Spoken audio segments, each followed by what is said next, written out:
জীবনে আর যেটাও করো মানুষরে কোনোদিন আপন ভাবিও না, কারণ মানুষ আপন সাজে কিন্তু কাফন হয় না। এ দেখাইব তুমি তার খুব মায়ার মানুষ, কিন্তু তোমার গেছটা কিন গিয়া তোমার বদনাম অন্যর গেছে করব। তুমি যার লাগে খান্দিত রায় হে কিন্তু তোমার কথা কইয়া অন্যজনরে লইয়া আসে। এই দুনিয়ায় নিজরে নিজে ছাড়া আর কেউরে বিশ্বাস করিও না।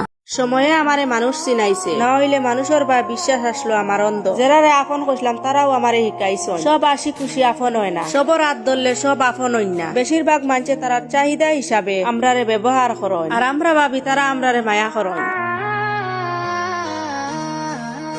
সিধা সরল বেটাইনতে ঘরের বড়রে বুঝদার আর হুরুরে অবুজ মনে করিয়া সব সময় চুপ থাকেন। তারা নিজের হক আর অধিকারের লাগি লড়েন না। আরও সিধা বেটার বউরে গড় খলৈত ফালাইয়া আসাড়েন, কারণ ও বউয়েও তাইর অধিকারের লাগি লড়তে লাগে। যে বেটায় নিজের হক বুঝে না, এই বেটায় বউর হক বুঝতো কিলা। উল্টা আর কয় তুই বাইয়ে বাইয়ে মাইল লাগাইতে চাইতে। বুঝে তো হও দিন যেদিন সবে সুইয়া বড়া বানাইয়া ছাড়েন আর খবর যাইবার সময় হয়ে যায়।